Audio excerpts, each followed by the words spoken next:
Sahabat Pijar TV, terima kasih sudah klik video YouTube ini. Kiranya kebenaran firman yang saudara dapatkan menerangi kehidupan saudara. Dan untuk mudah menyaksikan video-video lainnya dan mendapatkan update dengan cepat, gimana caranya? Klik subscribe-nya. Jangan lupa berkat Tuhan jangan disimpan sendiri. Klik tombol share di bawah dan dibagikan video ini ke banyak orang sebanyak-banyaknya yang saudara kenal. Salam terang bagi Indonesia.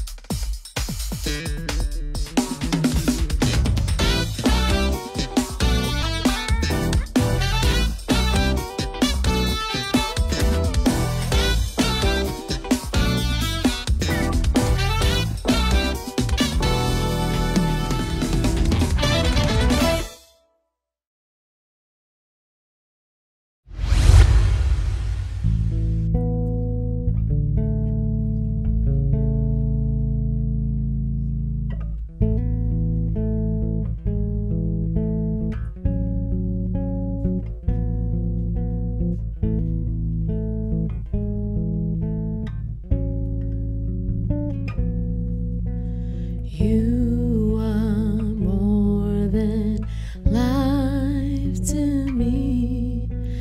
You are more than life to me. Light of the world, you step down into darkness.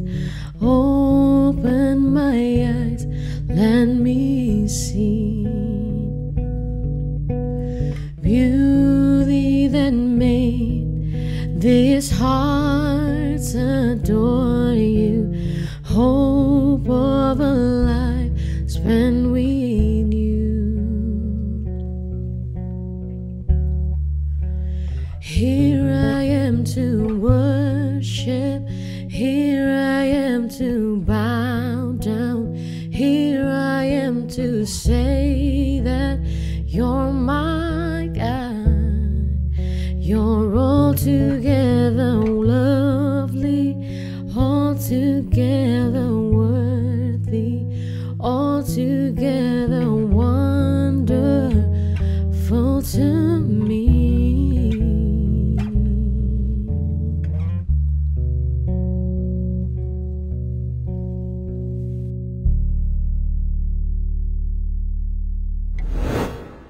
Ya, Yes, balik welcome lagi to sama kita di acara When the Music Fades bersama saya Berli Kumahua. Dan saya Nasya Lahita di sini. Ini sebuah program dari Pijar TV di mana Yes. kita akan menjawab pertanyaan-pertanyaan kalian tentang praise and worship. Betul sekali. Ini udah masuk episode ke sekian.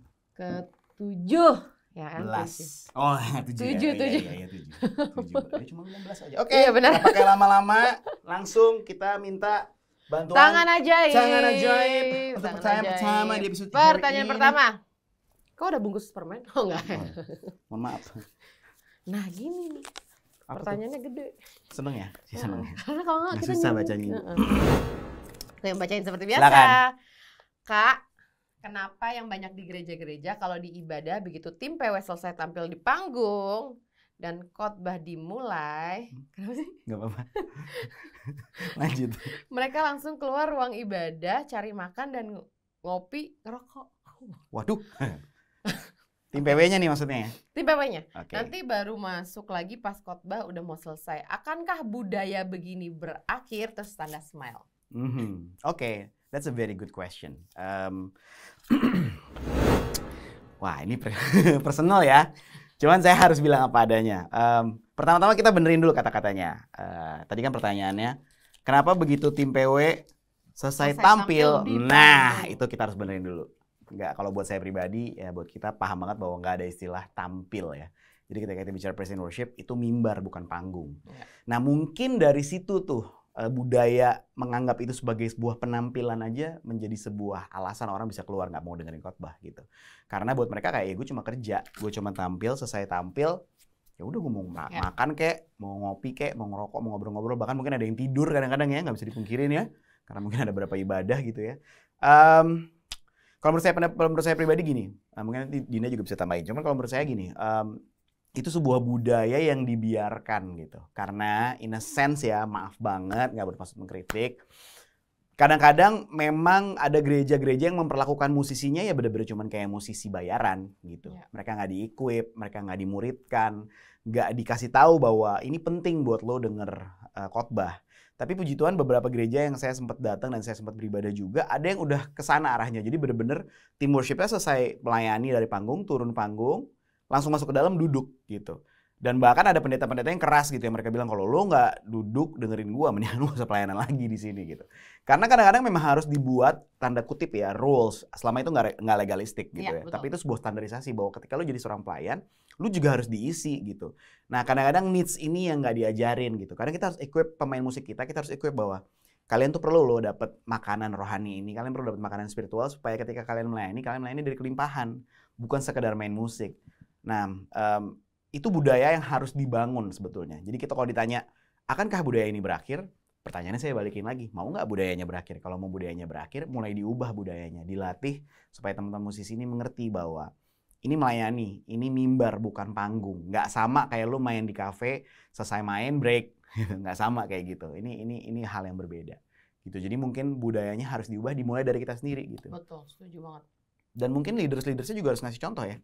Iya. Mungkin kadang-kadang leader dari tim musiknya dia harus ngasih contoh, yuk ibadah yuk gitu. Dan bahkan to be honest ya, saya pribadi di gereja sendiri, saya suka ngomel-ngomel sama. Kalau yang pada kelamaan abis selesai gitu mereka keluar terus ngopi kelamaan ketawa-ketawa, masuk.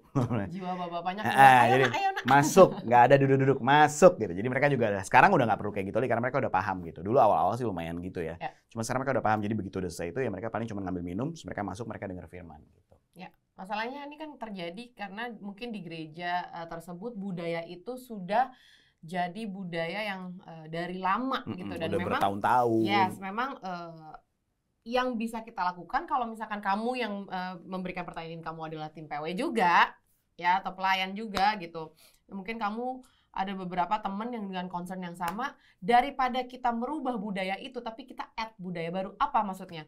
Jadi gini, mungkin lo takutnya kan kalau misalkan nggak boleh gitu ngejudge. Tapi gini, kamu jadi contoh. Kamu setiap kamu pelayanan, kamu kasih contoh. Ya. Ini loh budaya yang sebenarnya sesuai dengan kebenaran firman Tuhan, yang emang harus kita lakukan, yang selaras ini loh. Jadi mereka akan melihat kayak, oh harusnya seperti ini ya. Ya. Gitu. Jadi daripada kita nanti dibilang ngejudge, mendingan biarlah mereka tersadar sendiri dengan melihat Betul. apa yang kita sudah lakukan, apa yang kita, karena susah kalau misalkan kita juga nggak ngelakuin tapi kita maunya Iya. orang itu Kalau kita cuma bisa nyuruh tapi kita nggak ngelit. betul. Kita Karena harus kalau lead. nunjuk Terus yang jadi contoh. tangan jari-jari ini kan Ke sini. kita. Ya kan, Susah jadi nunjuk banyak begini. kita. Jadi gini nunjuknya. Supaya cuma satu. Receh. Maaf receh ya. Jadi mulai dari kita dulu sih, mulai Yes. dari Dimulai dari saya. yes, Kalau kata teman kita ya. iya. Nggak usah disebut lagi, udah keseringan namanya disebut di acara ini. Budaya yang baru itu yang memang yang sebenarnya memang selaras dengan firman Tuhan. Udah gitu. Haleluya. Oke, semoga terjawab Tapi memang pertanyaannya. nggak gampang kalau sendiri ya. Jadi kalau bisa ngajak teman-teman untuk ajak yang 2-3 concern. orang. Betul. Kalian udah mulai wah. Gimana keterusan. sih? Oke, lanjut pertanyaan berikutnya. Gantian aku yang ambil. Tangan ajaib. Aku tetap yang bacain. Tarik dikit apa biar kelihatan orangnya. Oke, jangan. Enggak aku. Kenapa sih? Seneng. Seberapa jauh? Tergantung. Belum, Oh, bukan. belum. Sorry. Seberapa jauh sih sebenarnya batasan pelayan PW untuk berbusana dan berpenampilan, Kak? Tergantung desainernya. Oh, enggak. Oke. Kamu pakai merek apa? Apakah rambut ombre, kuku dikutek, dan baju ngepas Dikutek. itu nggak pantas ya? Atau mungkin rambut yang digimbal? Aku tertuduhnya guys, langsung. Oke. Wah, ini pertanyaan yang age old question. Oke. Betul. Tapi menurut saya gini, setiap gereja kita punya DNA dan kita punya budaya kita masing-masing. Kalau ditanya seberapa jauh kah? Oh bukan ya. Itu kembali, maafin guys. Maafin ya. That jokes maaf. Seberapa jauh itu balik ke budaya dari gereja itu masing-masing. Kayak contoh misalnya ada satu gereja yang memang mereka terbiasa berpakaian rapih gitu. Ya kita jangan tiba-tiba mengubah itu dengan mindset gue pengen keren aja gitu. Nggak bisa gitu juga. Gaul aja. Karena gini, pada akhirnya gini, waktu kita ada di atas mimbar itu, kita kan mau kasih yang terbaik buat Tuhan. Nah kalau misalnya kita sebagai tim PW nih, Kita kan kita bukan performer, kita nggak lagi tampil. Mereka nggak nonton kita. Mereka menyembah, jemaat tuh menyembah bersama kita gitu. Jemaat bukan nonton kita lagi main musik atau lagi nyanyi, tapi jemaat menyembah bersama kita. Nah kalau kita pakaiannya ganggu, tanda kutip, jadi batu sandungan, mereka jadi nyembahnya nggak bisa fokus gitu. Kayak misalnya dia mau nyembah, oh Tuhan Engkau baik, oh rambut lo warnanya merah sama hijau gitu misalnya. Sebenarnya poinnya bukan di situ gitu. Saya banyak ya teman-teman pelayanan yang rambutnya begitu nggak masalah gitu, warna-warni nggak masalah. Saya gimbal gitu. Cuman maksudnya seberapa jauh itu mengganggu orang lain gitu. Baliknya ke situ gitu. Jadi ya kalau ditanya berpakaian ngepas ya mohon maaf, kita kan di gereja ya. Kita kan mau ibadah nih gitu. Otomatis as simple as gini, kalau lu diundang sama Jokowi ke Istana Presiden, lu pasti pengen pakai pakaian terbaik kan? Bahkan kadang-kadang ada rules-nya. Bahkan kadang ada rules. Kalau saya kita berpakaian ke Istana Presiden harus pakai batik atau pakai baju putih, baju harus dimasukin, celananya nggak boleh yang jeans, nggak boleh yang sobek. Gitu. Itu peraturan buat ketemu Presiden Indonesia, ya kan? Masa sih ketemu raja di atas segala raja lo nggak mau kasih yang lebih baik dari itu? Gitu. Saya kembalikan ke situ aja. Jadi an open-ended question ya, nggak pernah ada yang mengatakan harus baju ini, harus jas, nggak gitu. Tapi yang penting gini, kalau kita ketemu presiden aja kita pengen kasih penampilan yang terbaik dengan rules yang mereka punya, kenapa buat Tuhan kita nggak bisa kasih yang lebih baik? Tapi balik lagi sama DNA setiap gereja gitu. Ada kok gereja-gereja yang mungkin nyaman pelayannya, bahkan kadang-kadang leadernya lead pastornya pakai jumper gitu, pakai sweatshirt gitu. Dan enggak, ya memang itu budayanya mereka. Apakah kita punya hak untuk melarang itu? Aku rasa tidak. Kalau saya sih belajar dari mendadak saya ya. Aku sekali nih. Anda gimana maksudnya? Coba Anda cerita. Belajar laju karena Anda. Memang saya dari seberang kan ya. Enggak. Maksudnya itu aja saya mau kasih terbaik sama yang saya nggak kenal gitu loh. Pas saat itu saya sembah yang saya nggak benar-benar saya nggak kenal, itu saya mau kasih terbaik gitu. Ya kok saya kenal sama yang Tuhan yang saya sembah ini, sebegitu kerennya dia, sayang sama dia, saya nggak mau kasih yang terbaik sih, kayak gitu sih sebenarnya. Dan kalau masalah ke jemaat atau ke gerejanya memang masalah gini, manusia itu kan ngeliat kita tetap visual ya. Betul. Kadang-kadang kita lihat Tuhan melihat hati, manusia melihat rupa. Lu mau bilang apa? Iya benar. Jadi gini deh, contoh di gereja ada laler aja kita tiba-tiba nggak fokus. Ya nggak, benar nggak kayak ngeliatin kenapa laler? Iya maksudnya ya. Saya lagi nyembah, lampu mati satu, lampunya mati. Gitu. Laron misalkan kan, lihat iya. atas lagi nyembah gitu. Light of the world. Nggak fokus ngeliat laron, ada laron gitu. Nggak, cuma maksudnya ya karena manusia tetap visual kan gitu. Kenapa kita nggak kasih yang sepantasnya, yang proper. Ya proper gitu, maksudnya biar kita bisa menyembah dengan enak, jemaat juga bisa menyembah dengan enak. Dan jujur kalau misalkan terlalu ketat juga nggak enak. Nggak enak, gerak cuy. Aduh gitu, bagaimana gitu kan? Ya satu sisi yang awkward kan misalnya kalau terlalu ketat ngangkat tangan terus kayak mesti nurunin gitu, ngangkat mesti nurunin, itu kan awkward ya gitu. Iya, tapi masalahnya ini bukan nanti Tuhan marah atau enggak ya, Tuhan nggak akan marah gitu. Maksudnya ini kan lebih ke yang lihat. Tuhan nggak marah, tapi tahu diri dong. Bercanda. Udah kali ya kalau nggak kepanjangan. Kepanjangan nanti masing-masing pokoknya deh. Kurang lebih seperti itu. Yang penting pantas. Kalau misalnya nggak setuju nggak apa-apa, kita ngopi aja gimana. Kita traktir ya. Oke, tangan ajaib. Majuan dikit dong, biar orangnya kelihatan. Dia bener-bener begitu loh. Kayak mau cium kamera nih. Gantian ah. Enggak, aku seneng. Ya udah kamu aja panjang. Kak. Kan di gereja-gereja karismatik tuh WL-nya suka kayak nyuruh-nyuruh ya. Dan seperti merasa perlu untuk mengisi kekosongan-kekosongan waktu musik main dengan kata-kata yang panjang seperti khotbah. Aku yang dari gereja konservatif agak bingung dengan itu. Gimana pendapat kakak? Ini selalu suka. Oke, that's good. Ada dua hal berarti sebenarnya yang kita harus bahas soal nyuruh-nyuruh.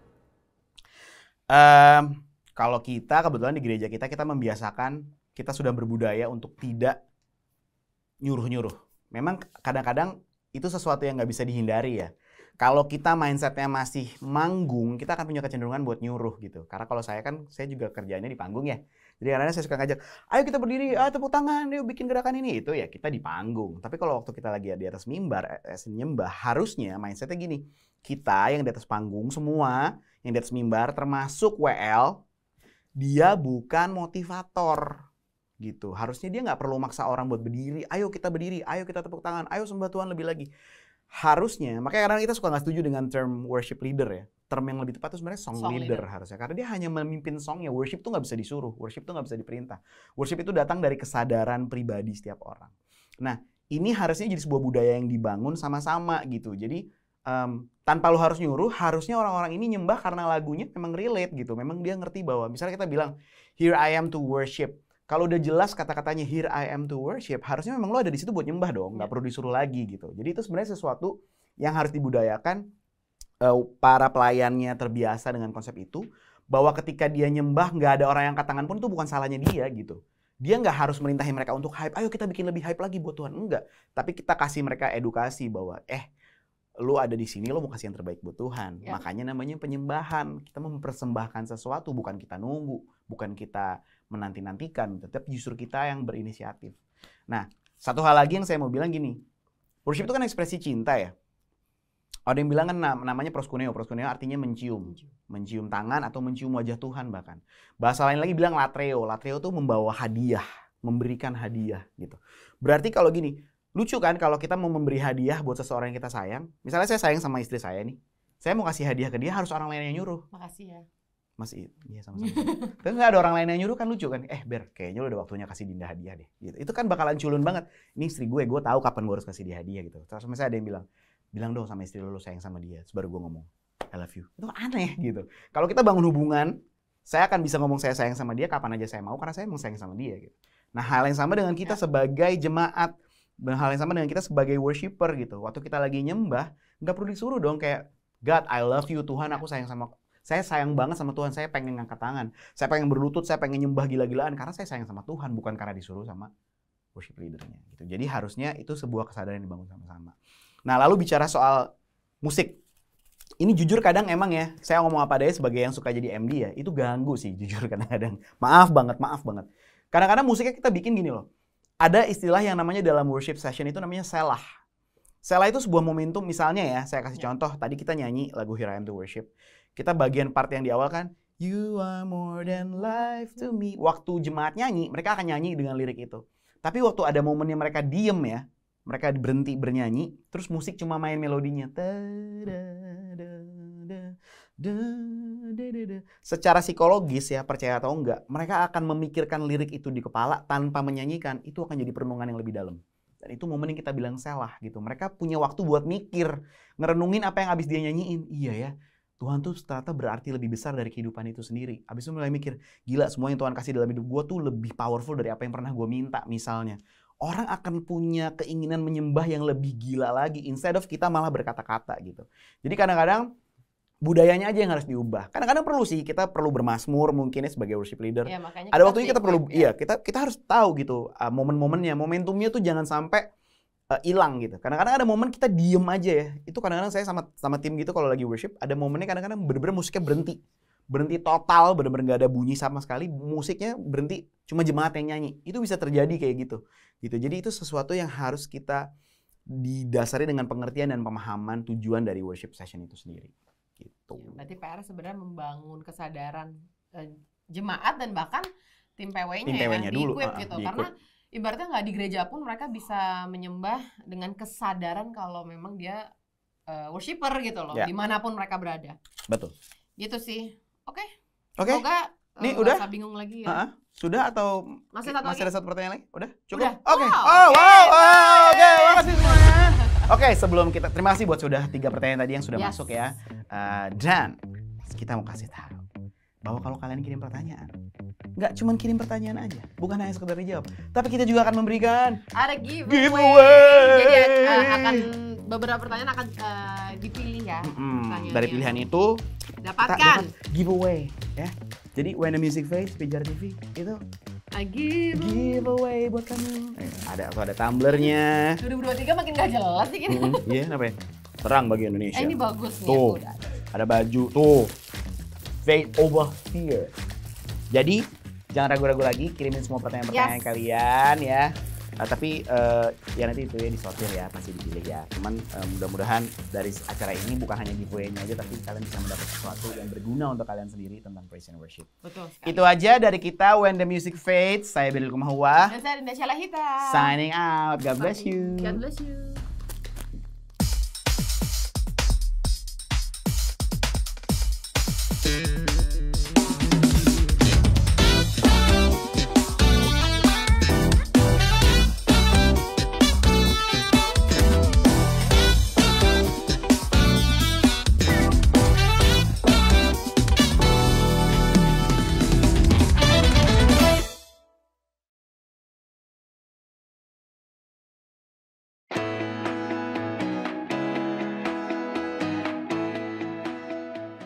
Sahabat Pijar TV, terima kasih sudah menjadi pemirsa setiap program-program Pijar TV.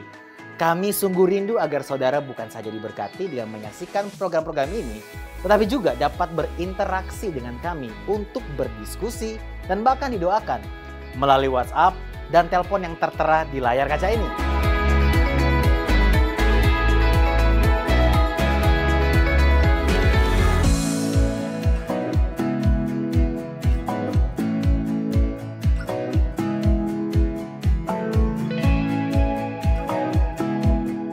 Hubungi kami sekarang melalui WhatsApp, tim respon Pijar TV siap untuk melayani saudara.